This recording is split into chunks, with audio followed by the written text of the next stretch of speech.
Here we go. Welcome to Double Dribble Bucks. I'm Seth. With me, as always, is my good friend Brett. How you doing tonight, Brett? I'm doing great. I'm excited for playoff basketball. I was just telling Ashley the other day, even though we're watching all these like amazing games all season, it's like now it's actually going to start to get real good, which is kind of amazing to think about. Yeah, and it definitely gets it's kind of a grind near the end of the season here.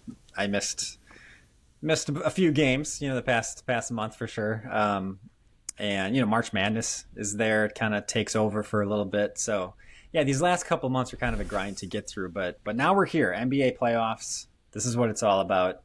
Next 2 months are the best sporting time of the year for me, at least. So Absolutely. I wanted before we dig into that, before we dig into the Bucks Pacers and the playoffs, kind of previewing that. I wanted to just kind of see what your thoughts are and share some thoughts on Bobby Portis. He missed 25 games, and it felt like the team was struggling that entire 25 game stretch. He comes back, and everything just fits right in, and it seems like we're on a roll. I guess we did have like 3 or 4 wins before he came back, but it felt different when he came back, and it feels like there's momentum, and it's just a much bigger deal than I thought. And there's so much negative talk about Bobby, especially earlier this season. He had kind of a rough start, but even dating back the past couple of years, a lot of negative talk about Bobby. He can't defend. He's a ball hog. The ball stop. He's a ball stopper. Just kind of not a team guy. All these things that they don't want him on the team. He's a liability more than helpful to the team. But I don't know. I think a lot of that's in question now. So how did you take this 25 game suspension, and yeah, what are some takeaways that you had? Clearly he showed why he needs to be re-signed. You got to find a way to bring Bobby back. He's outplaying his current contract. You got out of the Middleton deal. Like you're gonna have some money to play around. Like Bobby kind of needs to be a priority. I think the way I look at it is, there are guys that are really important to a team, and like people joke all the time, but like Thanasis is like the ultimate, like, get people motivated. Everybody that's in the NBA knows Thanasis and loves him. Like, so clearly there's something about the guy. I mean, you have stars like Luka Doncic coming to Milwaukee and he's, talking with Thanasis. Like, people know this guy and they like him. I think Bobby has a little bit of that in the sense that, like, maybe he's not going to be as big of a hype man, but his play is significantly better, and some of the play and the way he plays gets other guys kind of fired up. And you need that. You look at teams like, let's kick the team that's down right now, Phoenix Suns. They don't have anybody like that. They're all like, oh, if we're just serious about work, it's like, no, you kind of need somebody that can get you all fired up, that maybe isn't the best player on the team, but is like a good contributor that you at least want to listen to what they're saying. So I don't know. I mean, it really showed his worth. I have always been a Bobby fan. I didn't think we'd be able to afford him, but I think after this, like, you got to find a way to make it work. Yeah, the offseason definitely got more interesting with that and KPJ playing out of his mind. Yeah. Couple of big question marks there, but let's stick on Bobby for a little bit. So yeah, I agree with you. There's a chemistry thing, kind of intangible, element to his value that we were overlooking. I think, or a lot of Bucks fans were overlooking. Also, I mean, I'm coming away from this like thinking like he's our best big. Like I never Yeah. really. Yeah. We were kind of questioning Brook, obviously, even dating back to last year, especially like the Pacers series, and we're coming up on another one here. We've talked about that a number of times, but we still had kind of negative things to say about Bobby and kind of put him to the side. And I think there's a conversation to be had about maybe Bobby is our best big. Maybe he's the guy who should be starting and playing more. And then when he's struggling or the matchup makes sense for Brook to come in and guard like a slower, real big guy, maybe that's when you go heavier on Brook rather than kind of thinking going in like, oh, we're going to play Brook 30, 35, 40 minutes. Maybe the expectations Brook's going to get 20 minutes or so, but then some games he plays more. Kind of flip the Bobby and Brook thing just in general, because especially the way the NBA's gone, those matchups that are good for Brook are just less and less, fewer and fewer, and we need to be a faster, more athletic, higher paced team more often, and that's what Bobby can do. And so yeah, I'm kind of coming away like I think I definitely was not appreciating Bobby like I should have. And I'm curious as to how this is going to go, but Bobby's in that closing lineup recently, which has just completely dominated. I'm kind of curious, like, how much is Doc looking into that? Is that like, oh, this is like our Warrior small ball, closing lineup like they always had? I don't know. It's fun. It's only been like four or five games. I mean, five or less for sure. But it just feels like a lot's changed. So kind of curious what the playoffs are going to bring with Bobby. Yeah, I mean, I don't look at Bobby as like our best big, and I only say that because he doesn't seem like a big to me. It's the same way as like Giannis, in the same role. Like you think of a big, I think of like Lopez, I think of that. So my mind doesn't go there. I think the issue with Bobby though is like he might excel at being the sixth man. Like I wonder if starting maybe doesn't work for him. I don't know why. I don't know enough about how that spark, but that'd be interesting. I mean, based on some of the people we have, if you could get, Sims to come back, Sims starts at center and Bobby still comes back, like it still gives you a lot of flexibility. We've talked before, like, I don't know if I really understand what being a starter means outside of maybe just ego and pride. Like, do you get more money? Is there something that, I don't know. So maybe that's a factor there, but, you mentioned the Pacers series, and this is really going to be, that first test right away that we've talked about. Like Lopez is having a fantastic year, but this is not the types of matchups that he's typically, or historically been great in. Now this year, I didn't have a chance to look at the stats, but in the 3 games that we beat the Pacers, Lopez played, but I don't know how many minutes he got. Having this more athletic lineup of Giannis and Bobby, and now bringing Sims back, I think might help quite a bit. Yeah, and I do kind of agree with you that it's like you don't always really think of Bobby as a big man. I mean, he clearly was our second big. I mean, especially before Sims, we had nobody else. I mean, so he is the second big man, but yeah, he doesn't look the part.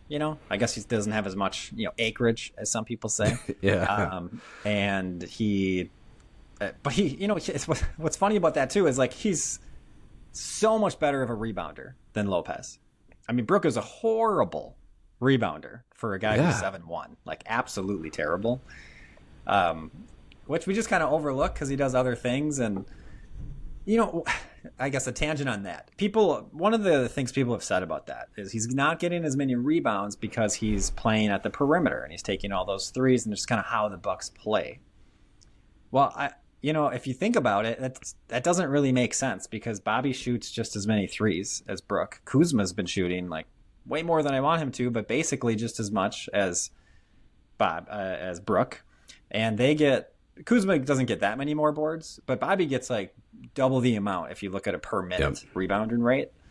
But like I said, he's shooting threes. He's at the perimeter too. So whether he's crashing, maybe Brook is like, I can't crash because I won't get back, and then we just get killed on transition defense. I mean, maybe that's a part of it, but that's still like a thing. That's okay. Well, you're not rebounding, and you're 7'1".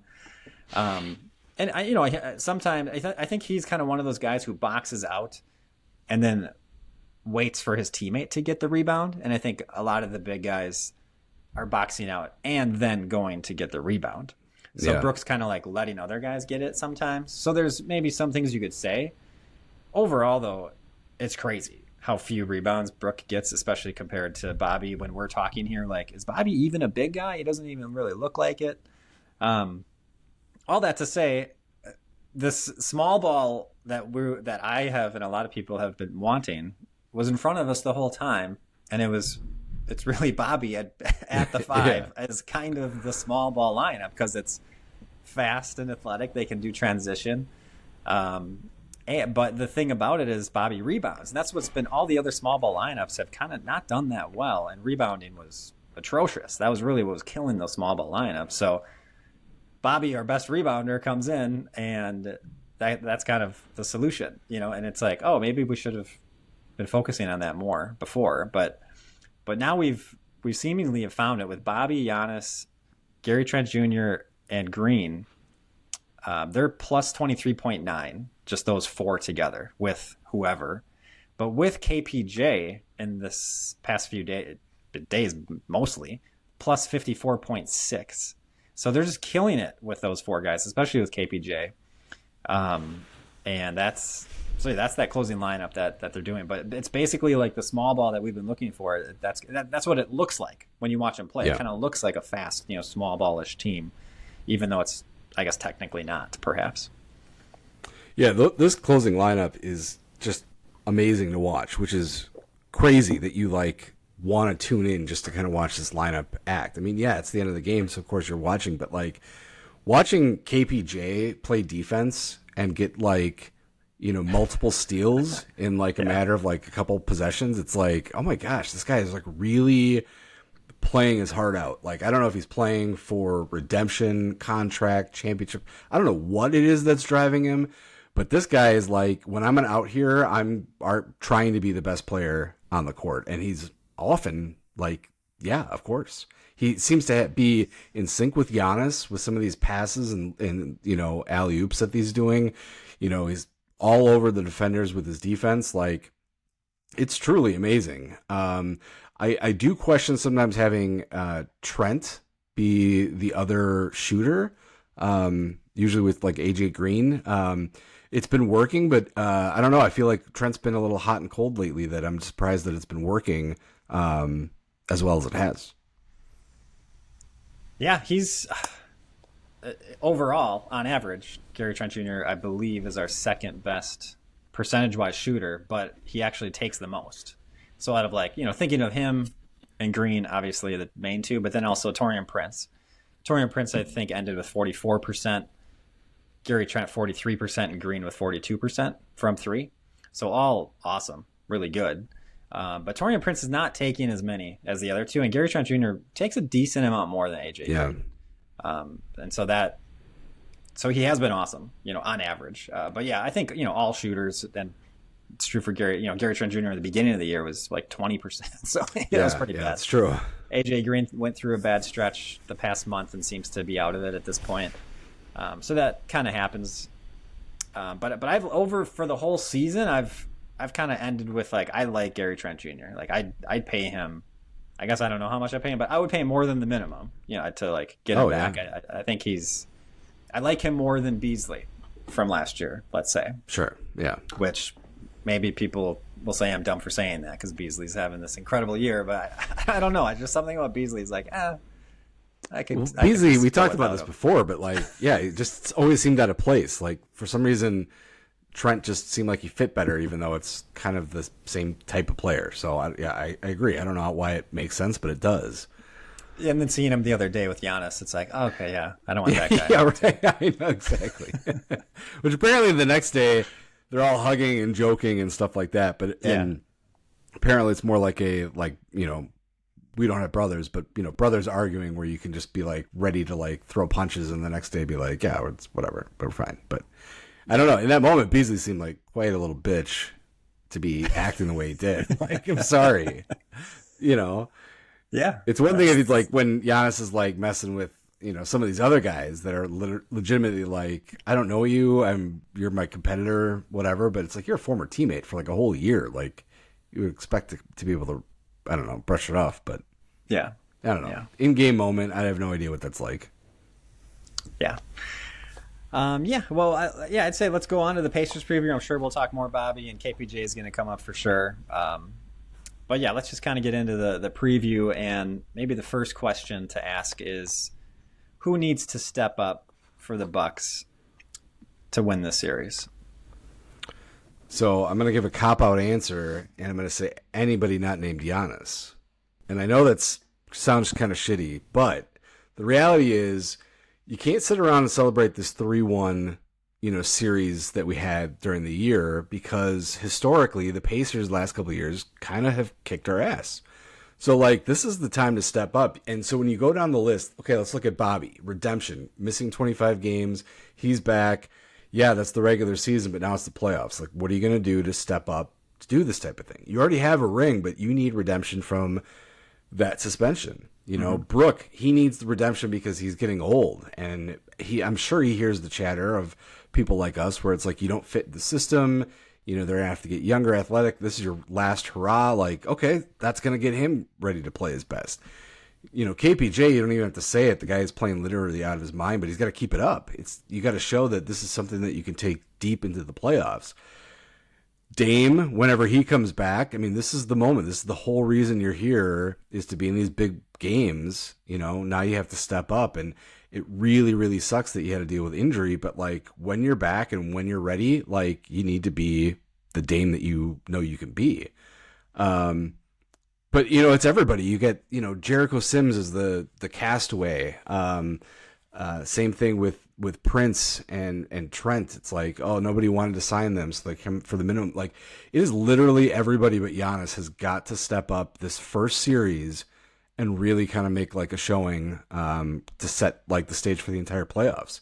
If you can come in and sweep or win in 5, like, you got some momentum and really show that you can do something. If you are taking it 6-7 games, like, I'm sorry, like, it's an early out in the second round if you make it.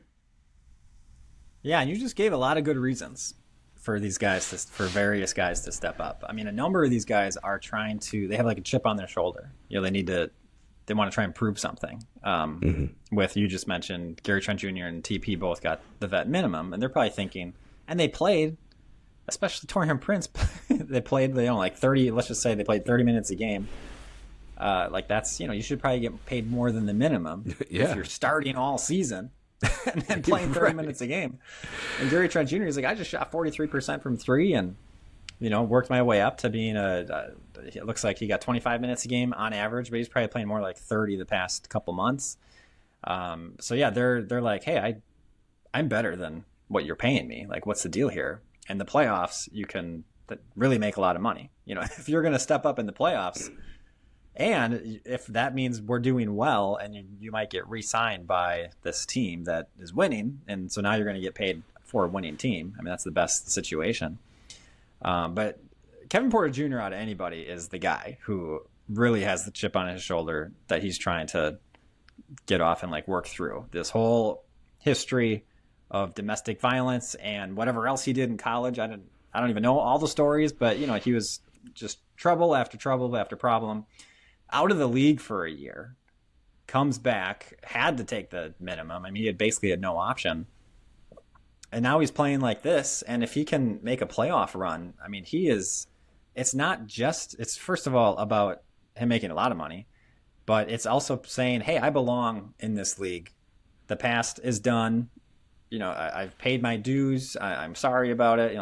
You know, hopefully there's forgiveness here. And I have my life to live. I'm only 24. I'm awesome at basketball. I'm in this league. I want to compete with you guys. You know, like, I imagine that's a big part of what he's thinking about and what's driving him right now. And that's awesome. Like, having a chip on your shoulder is like the best thing for your team to have, like a player. Like, Aaron Rodgers always had to have something to point to, you know, and that just kept driving him. And so, yeah, I think you're onto something, that a number of these guys have something to play for more than just money. But I would single out Kevin Porter Jr. as the one who really is thinking that way and really has something to prove here. Absolutely. I mean, I would love to see him continue to play the way he has and take this team deep and come back. I mean, he's been playing well enough that he deserves a contract, and I would hope maybe that, you know, hometown discount. You know, Bobby talked about it with Kuzma, and I'm sure a lot of these guys that come here, it's like Milwaukee doesn't have an active nightlife compared to New York and Chicago and LA and Miami and these types of places. So it's like, you come here, you play basketball, and, you know, you go home and sleep and get ready to do it again. Like, the culture kind of breeds itself based on that. And when you have these veteran guys, it's like, if you really want to show like what you can do, come back with a 3-year deal. And then you're still going to be young enough, like, then go somewhere else. But maybe like prove that you're back. I don't know. I mean, I think I'm hoping that's something that he considers versus just the money in a bad situation, because going to some of these bigger markets where he's been having these problems might just be, you know, the end of a promising career. Yeah, that's a good point. Yeah, I mean, who know? I don't know how much he's matured, if at all. Yeah, yeah. I haven't heard. I mean, I guess it's good that we're not hearing anything about it. I guess that's a sign that maybe he's matured. And you're right. There's a lot less, you know, things trying to drag him away, down a dark abyss. If he was in L.A. or Miami or something like that, there's probably more opportunities to kind of have some problems. So yeah, Milwaukee's a boring Midwest city. It's the perfect spot for you, Kevin Porter Jr. That's right. um, so I also kind of went off the board a little bit. Neither of us picked a player, just like a player. My guy who needs to step up is Doc Rivers. Oh, There's no more excuses. Like, this is it. I don't care that Dame's not playing. You have Giannis, and you didn't have him last year. Okay, now you have Giannis playing. You had all season plus to figure this out. There's really no excuses. This is the time to step up and win this series. And I don't want to hear. I just want you to win. And I guess with that, in terms of stepping up, like, you've played the Pacers a lot. Like, you should know what this matchup is. What are the good matchups? What are the bad matchups? Okay. Again, Brook Lopez, he's probably not the best matchup. Maybe don't play him 38 minutes. I don't know. But game one, I kind of think he will. Let's see what happens. But I wish he would get ahead of some of this stuff. And the starting lineup all season, it doesn't make sense. How are you still starting Kuzma and Taurean Prince? It's just everybody knows that that's stupid. And yet you're doing it. It's like, you're still doing it. Why are you doing that? Start Gary Trent Jr. or AJ Green or both of them. Kuzma is not really an ideal player to play next to Giannis. Kills the spacing. Kuzma sucks at shooting threes, at shooting, period. His mid-range is horrible too. It's just things some of these things don't make sense, and he's just still doing it. And if he keeps doing it and we lose, and it's like, how could you not have done that? I mean, I assume he would change it in game 3, I guess. If we're down 2-0 and he's still doing that, I don't know. But still, that's kind of like why wait that long? Just be smart. Do the thing that makes sense. Play, we have good players. We actually have a pretty deep roster. We have a better roster now than we did last year. Oh, yeah. And so, which is kind of funny to think, because last year, weren't we going in thinking we're going to win, we have a chance to win the championship? Isn't that what we thought last year? I mean, yes and no. And I say that because I think we thought with the players we have, we always have a chance to go deep. But we were nervous. That was just last year was Doc coming in halfway through the season. I think that we were optimistic because of what Adrian Griffin had us at before he got fired, 37 wins. And then Doc comes in and it was I don't know. We still have Giannis, we still have Dame. We kept trying to talk ourselves into a deep run. And that's what we're doing. The same thing. We're in the exact same spot then. Okay. You are right. You reminded me that it was basically the same thing. Yeah. Where Doc's been a little better than average, for our team's been a little better than average under Doc. Although last year, I think he was below 500. His record? I think he was, yeah. I think it was. Yeah. It's 17 so I guess and he's 18. improved a little bit. Yeah. But anyway, he's the one who needs to step up. I think we have a better roster than Indiana. We have Giannis Antetokounmpo. We should win. Even though we're not favored, we're not even favored to win. No, I think that we have the team to do it, even without Damian Lillard. And it's just going to be a huge disappointment. And I'm going to blame Doc Rivers by far the number one, gets all the blame if we lose this.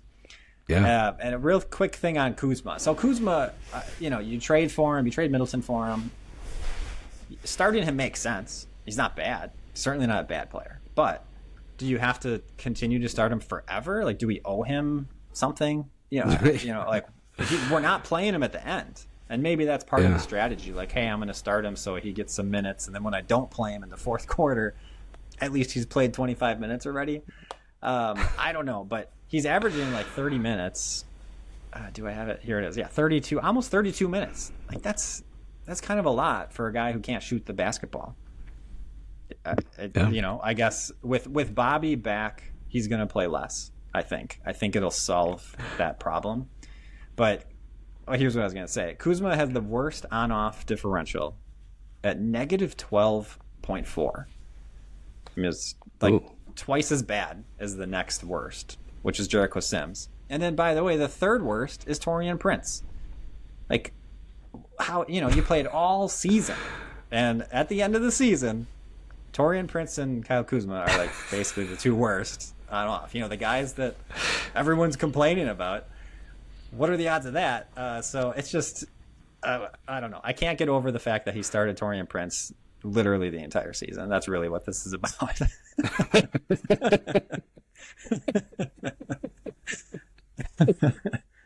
All right, I got a couple other stats here. Maybe not stats, but Bucks are 6-1 when Kuzma plays less than 30 minutes. Good sign. He's played less than 30 minutes in 5 of the last 6 games. Oh. Bucks are 6-1 when KPJ plays 25 plus minutes. He's played 25 plus in 4 of the last 5 games. All right. So a couple good signs heading into the playoff series. Let's see if Doc continues that. That's with Bobby back, which I think affected Kuzma's playing time. And KPJ's just been playing so well that Doc finally was like, I guess I got to play him more.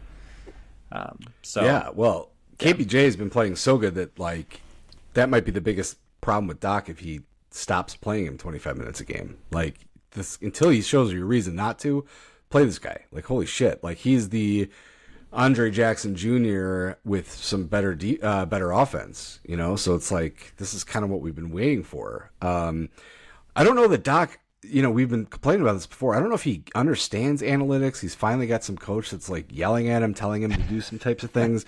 Yeah. I don't know. It takes him forever to do something. I don't get where he's coming from. But, you know, Kuzma could be just the opposite Bobby. You know, Kuzma, when he starts a game, is usually amped up. He plays his best. Like the first, 5 minutes of a game, Kuzma tends to be one of the better players on the court. But, you know, you do that at the beginning of the third, you begin of the first, like that's where your minutes come from, and let Bobby come in and be the closer who needs to get, you know, amped up. Like it sounds so ridiculous that these players potentially like played at different times, but it seems to be the case. Maybe that's the only reason he's playing Kuzma. Why he's playing Kuzma at Prince at the same time, I don't understand that. I feel like he didn't mess around with his Taurean Prince lineups very much. It just seemed like Taurean Prince was out there like all the time. And I don't know if he didn't know where to play him or what, because, you know, we talked about it. Prince shot the ball really well. His defense is okay. But you don't want to have those minutes be insane. And he had a couple games where he was over 30 minutes. So I don't understand. I don't know if Doc knows what he's doing with these lineups, but hopefully one of these coaches is yelling at him. I think enough maybe to get this closing lineup that's been working. Yeah, a quick thing at Taurean Prince I heard today. So I don't know if you remember, but I don't know if it was the last game or two times ago of playing the Pacers. It was like Taurean Prince. I think that was the game that he took more shots than anybody else on the team, and it was just like a TP going to the rim again. It's like, what is that? It was like it seemed like a strategy. And I was like, why are you doing this? I was complaining loudly. Now, I did hear today that there was some logic to that, where they were basically attacking Halliburton. They were trying to hide Halliburton on Prince, who they're thinking is just, you know, catch and shoot threes. And they're like, oh, we're gonna flip this on you and make Halliburton work. I like the strategy, but if you're gonna do that, like take TP out and put someone else in. So anyway, I'm a little worried. Like, I hope they're not like still thinking they're going to do that same strategy. They will. I'm sure they will. I guarantee that on the first game, Taurean Prince takes one of the first 2 shots from Milwaukee. Okay, that's good. Let's remember that. Let's come Okay, back we'll try a week to. from now. Okay. Torian Prince is going to take one of the first 2 shots. Yeah. Now, how about this? Will it be? I mean, if it's a catch and shoot 3, I don't think anyone's. Yeah. No, we're not going to Is count it? that. It's going to be some sort of like drive to the basket. Okay, thing. something he shouldn't be doing is what you're saying. Exactly. Yeah. Okay. Yeah. He's not going to be sitting at the corner waiting for the ball. Like it'll be like, what are you doing? And then it'll go in, and you'll be like, holy shit, Yeah. Doc's doing it again. If they guard him with Halliburton, you're probably right. They're probably going to be like doing the same thing. Yeah. I guess we'll see, but at least anyway, I guess I'm a little bit more okay with it. I like the logic behind it. Let's attack. Halliburton is not a good defender, and let's make him work. It's like going after Steph Curry or something. So, okay, but I still am not signing off on it. Maybe they'll put Porter on Halliburton a lot. They got to figure out an answer for Siakam though. That's the guy He killed I'm us most last nervous year. about. I mean, Well, naturally, that's what Kuzma is supposed to. Well, I guess you have Giannis and Kuzma, so Yeah. between the two of them, hopefully we can stop them. well, as long as they have a plan besides just Torian Prince to crash the boards to go after Halliburton, like shut down Siakam. There's too many games or plays, even the game we were just at, where it's like Siakam's wide open. It's like he's the best player on the team. Like I don't care what anybody else says. He's clearly the best player. You've got to make sure you know where he is at all times and make sure there's a good defender on him. Yeah, well, I'm worried. It was the game where they beat us with the 4-point play. So I mean, we should have won. I guess most people you would say that we should have won, but watching the whole game, we should have lost. Like Indiana outplayed us. Somehow we were up 3 and should have won, and then gave it away. But I just remember that game, Indiana shot so many open threes. We gave up so many open threes, and like they missed a lot of them. If they made 5 more, I wouldn't have been surprised, and they would have beat us by 12 points or something.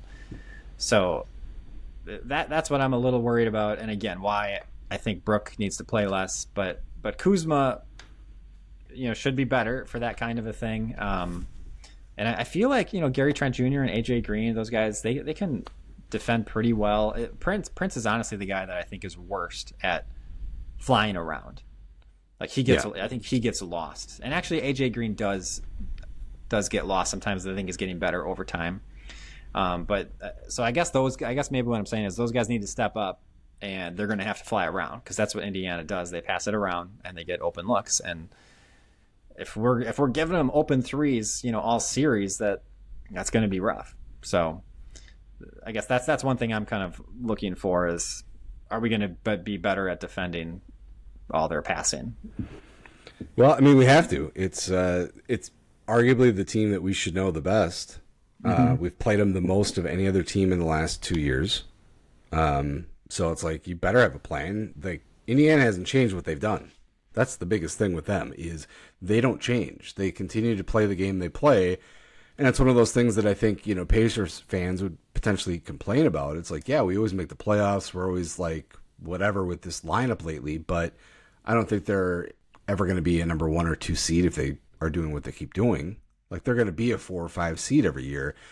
And that's great. I mean, you're in the playoffs, and that's awesome. But I think the problem is I don't think the Pacers change things up. And if teams can figure it out and they run into a better defensive team, that's where they're really going to have their problems. Yeah, Kevin Porter Jr. does bring a little bit of dog. Do you think so? Sure. I saw it when he was it Gobert. He had that thing with Gobert. Yeah. And he was like, yeah, I'm not, for sure. I'm not backing down. He made a thing of it. And he's, so I'd say I want to see that. I want to see that come out. Yeah. And I think it will. And I think he could kind of make life difficult for Halliburton a little bit, possibly. So, we're probably not going to see Andre Jackson Jr. do that, which I think would be very good to do for a few minutes, depending on, I guess depending on how the game's going. I think I would, I'm sure there'll be a time where I will yell at the screen, like, bring in Ajax. Since that's not going to happen, maybe KPJ can kind of do that. I don't Yeah. think he's as good as Ajax at doing that, but he can kind of do the full court thing and kind of hover around and bother guys. So yeah, I guess that's something I'm looking for. Like AJ Green's a solid defender, but he's like 100% not that guy. Do you know what I mean? Yeah, for sure. And Gary Trent Jr. He's got a little attitude to him, but he's just not quite that guy either. I don't think. Correct. Yeah. And so I'm kind of counting on KPJ to be that guy. Obviously, Bobby's that guy, but Bobby's not guarding like perimeter defense really. Yeah. So who's our perimeter defender? Who can do that? If you're not playing Ajax, then I think it's Kevin Porter Jr. I think so too. I mean, it's you're right. Nobody else has the same attitude or swagger that those guys bring. So, it'd be nice. And I think Bobby, Bobby could even take it to another level. You go back to his rebounding. If he's a little more of that, like, this is my rebound, like, I don't care if I'm fighting my own teammate for it, which he has from time to time. He turns it on. But if he had that the whole time, like, that's the problem, because I want to say that a lot of these Pacers games, we would lose, like, the offensive rebound stat to them quite a bit. So it's like, if you can get these guys at, like, Sims and Bobby being up there to be like, get the ball, do the old-fashioned elbows up and, like, start swinging and, like, this is my ball type mentality, like, that'll be a lot, because TJ McConnell is always good for 2 steals and an easy layup on some bullshit inbound play or offensive rebound or something like that. So, like, those are the types of things you gotta watch for. Yeah. You just mentioned TJ McConnell. Who scares you the most on Indy? It's McConnell or Siakam. I mean, Siakam is because he's their best player. Halliburton does not scare me. I probably should have said Obi Toppin. Obi for sure. But McConnell, he's the Pritchard, he's the Derek White, he's the the guy that you're like could easily pop off for a 30-point game, and you would just be like so angry because you're like, he's not the guy that should be having this game right now, and if he's having that game, we're definitely getting our ass kicked. So yeah, I mean, McConnell's definitely got to be the guy, I think. I think every Bucks fan says McConnell. Yeah. Because he just kills us. I don't, it doesn't make any sense, but he does. And I heard a stat that the Bucks are the team that he is the best against, statistically speaking. So no surprise there. I think Siakam is the correct answer. That's like obviously he's their best player, I would say. Yeah. Well, him and Halliburton. Yeah, you're right. We just don't respect Halliburton. Maybe we should. He is an outstanding assist to turnover ratio. But it's he's another Trae Young. Like, Trae Young. I'm never going to respect Trae Young. I think he's a great player. I really do. I think he'd be awesome on the Bucks. But yeah, I'm not going to do it. I don't know. It's like, I don't know how you score. I don't know how you do what you do. It's not like super impressive all the time. I mean, Trae Young, more so. I think he's a great distributor. Halliburton has an ugly shot. He's cocky, like he's like the next Jordan. Defense is terrible. Like, it's like, I don't know what this guy does. Like, he'll put up the ugliest shot and it goes in. And I'd be like, I would have had money mid-air on that ball not going in. Like, that's how, like, terrible and pathetic it looked. And everyone's like, oh, he's the best. Am I watching different games? This guy's trash. I cannot get over the shot. I think that's it for me. Yeah, I hate that shot, and the fact that he shoots like 40% or something. Like, it shouldn't happen. If your shot looks like that, you should be 25% shooter or something. So I think it just bothers me that he has this really weird looking shot, and it's have you seen the video of the kid in like high school or college that's got the weirdest shot ever? He like catches the ball, rolls it up his arm, and then rolls it up his arm. Yeah, like with his other hand, like he rolls it. Well, like as his arm goes back or something like that, it just kind of rolls up, and he just kind of flicks it. But he's like draining him like it's like the easiest thing in the world, but it's ugly as hell. Yeah, it shouldn't happen. It's like defying physics or something. It's not. It's unnatural. If we had a producer, it would like cut at this moment to the clip of that, so like anybody watching Yeah. would be able to see the guy shooting. Yeah, But you'll I'll just have share to share believe the us. link in the notes or something, Yeah. right? Which I, I will not do.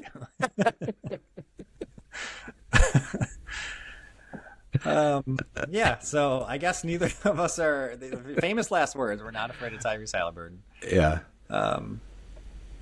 Yeah. So I guess the other guy I would throw out there is Miles Turner. I like Oh.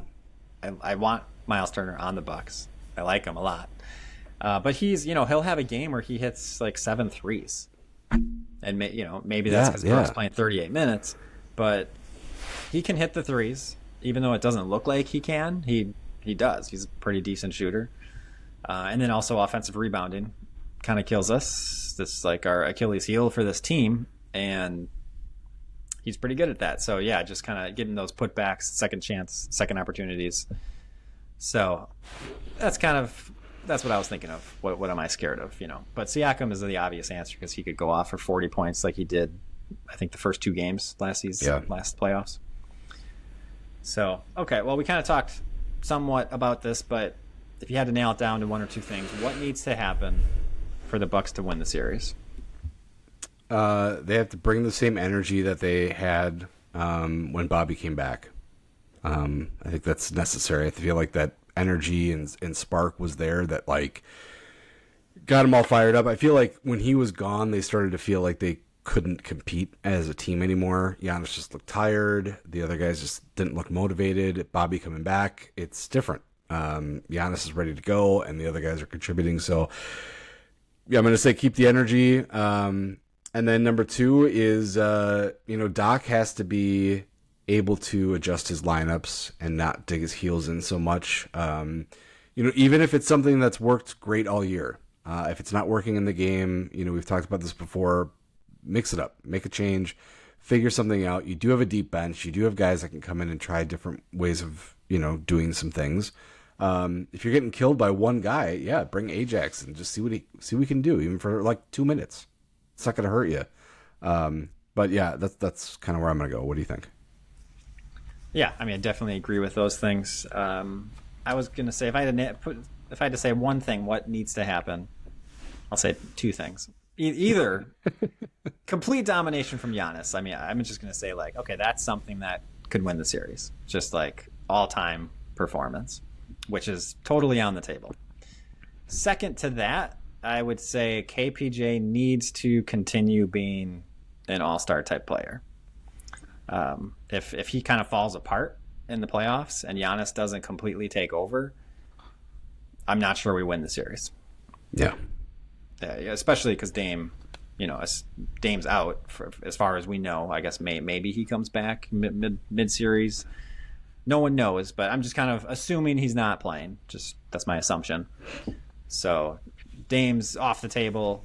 If that's the case, Kevin Porter Jr. has to be doing what he's been doing for the past month or so, and I think he can. I think he will. Like, we had that conversation about Kevin Porter Jr., and we were like, what if he's good at basketball?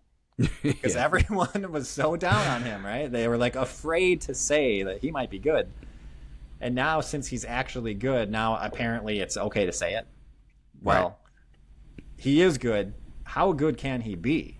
That's the question. Like, he's not. I'm not saying he's going to be as good as Shai Gilgeous-Alexander. There you go. I always say SGA. It's easier.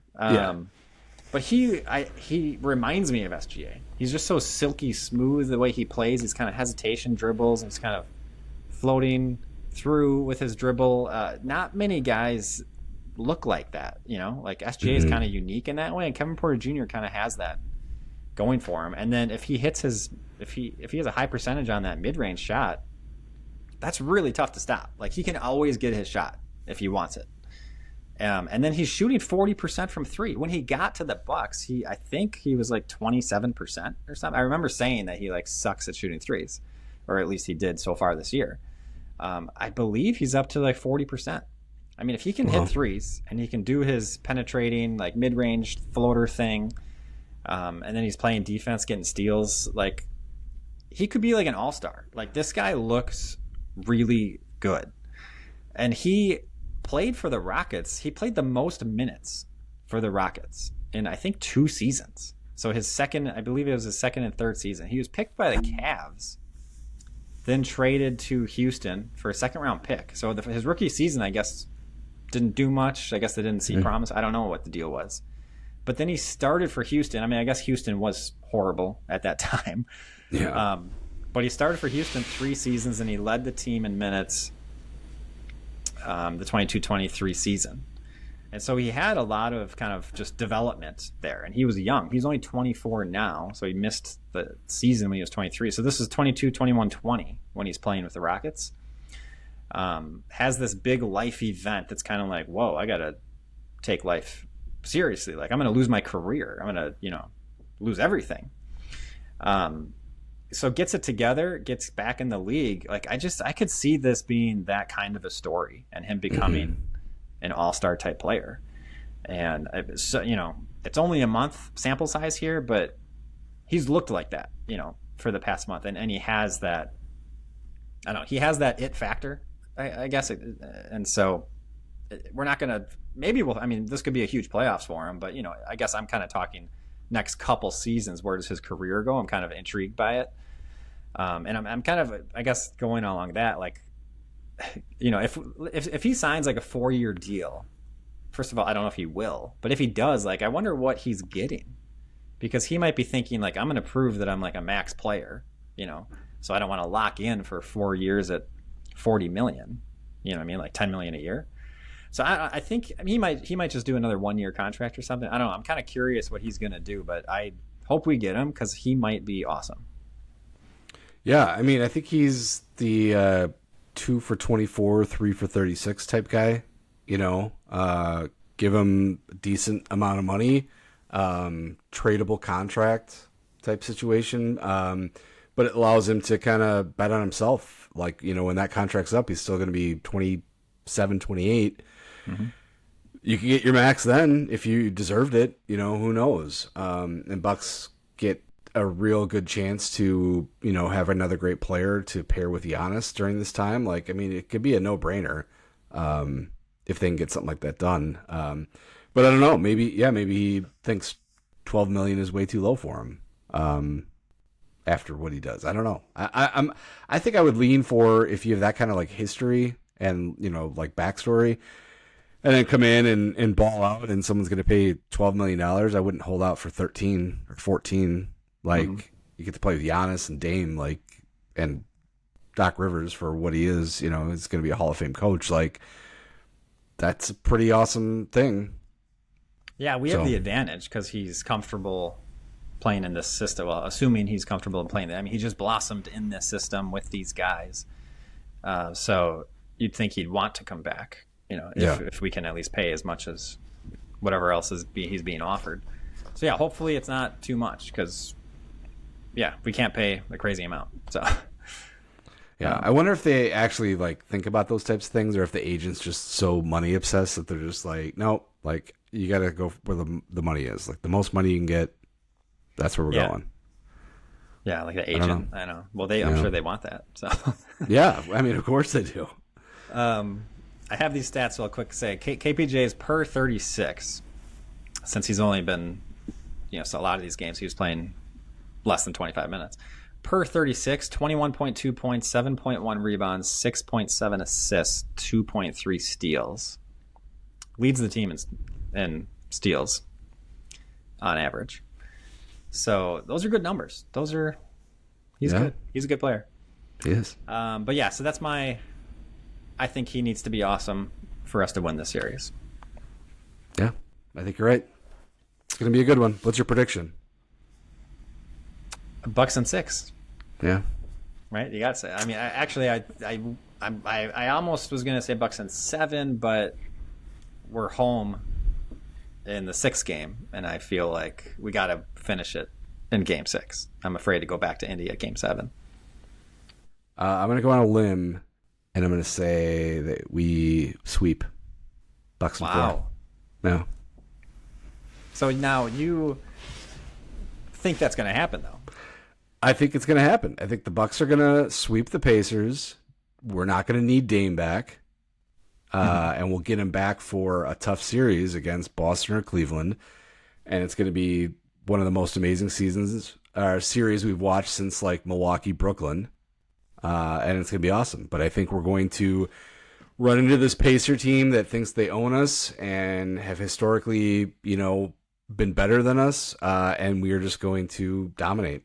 And it's just going to be like, holy shit, like, what just happened? Like, this is the same, because it's going to be all this talk. Oh, yeah, the Pacers are favored. The Pacers did this to the Bucks last year. This is how this whole thing went down.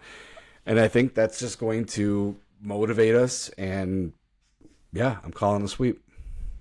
Well, it's funny because we're coming together at the right time, and that's what you want to be playing well, right, as you're entering the playoffs, and that's happening. That's great. But it's funny because, 10 to 15 games ago, we would probably be saying, like, Indiana's going to sweep us. Yeah.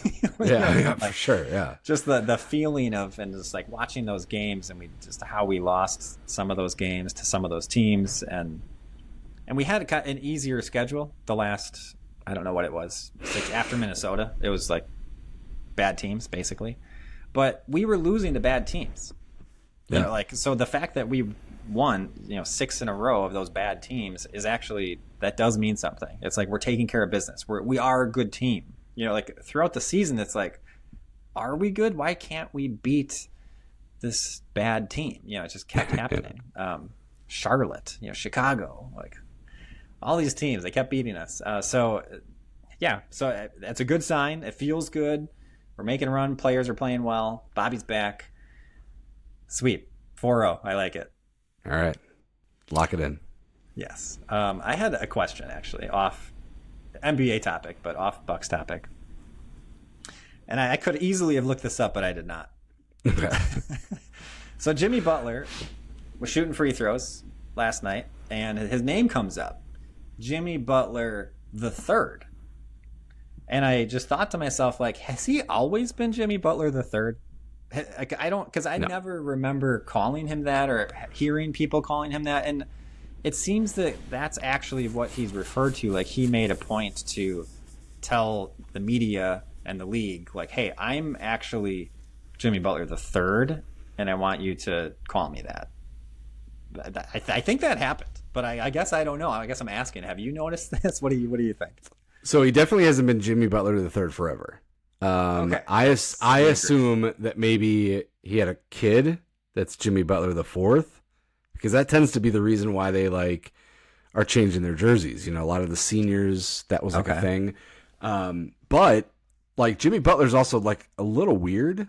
So like it wouldn't surprise me if he's always been Jimmy Butler the third, and then just decided to be like, you know what, like, yeah, let's mix it up. Like, I wouldn't put it past him to have a press conference. Please refer to me as Jimmy Butler the third. Like this whole type of thing. He definitely has not been Jimmy Butler the third. I guarantee it. I would bet everything that I own on that. It's only been since like the last 2 years at Miami, and now where he's at now. His jersey never said like Butler the third. A couple years or something. Yeah. Because it wasn't the first time I've seen it, but I saw it and it just made me think like the third. And and even like announcers will like say that sometimes. Yeah. It's not. Sometimes it's like Jimmy Butler the third. That's Jimmy Butler. And so it just seemed like a real concerted effort to call him the third. So I don't know. Good for him. Maybe players should take advantage of that. Like, what do you want to be called? What is your nickname? Maybe. Like I want you to call me. What's KPJ's nickname? Scooter, something like that. Oh yeah, something like that. Scoot. I don't remember. Yeah. I actually I saw on Twitter there was like an explanation of the nickname, and I just like scrolled past it. I'm like, I probably should have read that. Oh hey, if I just take 2 seconds, I could read what this. Nah, let's move on. Yeah. Apparently, it's been his nickname for a while, though. It's not a new thing. Well, I don't want the self-appointed nicknames. It's one of the big reasons I hate LeBron. Call me the king. Okay, that's fair. Yeah, because nicknames need to be given to you. Yeah, you don't have a choice. I mean, somewhere out there's a guy named like Lunchbox, and that's There's some story behind it, but nobody knows his real name. It's just Lunchbox. That's what he's always been. How many lunchboxes do you think there are? I bet there's a lot of lunchboxes. Yeah, I would say there's at least a dozen. Minimum. Yeah, minimum. Okay. All right, I think that'll do it for today. We're going to be back weekly as the Bucks make a long playoff run, starting with a 4-0 sweep on the Pacers. But we'll be back mid-series to talk about it. Maybe they'll have played 3 games, maybe? Something 2 or like 3, that. yeah. Yeah. Okay. In the meantime, subscribe and rate us on Apple, Spotify, or wherever you listen to your podcasts. Email us at doubledribblebucks@gmail.com. Haven't had an email in a while. I think we're due. Anyone out there listening, send us an email. Send us a real serious question about the playoffs and something way off the wall. All right. Also, follow us on Twitter at PodDDB. Until next time, go Bucks.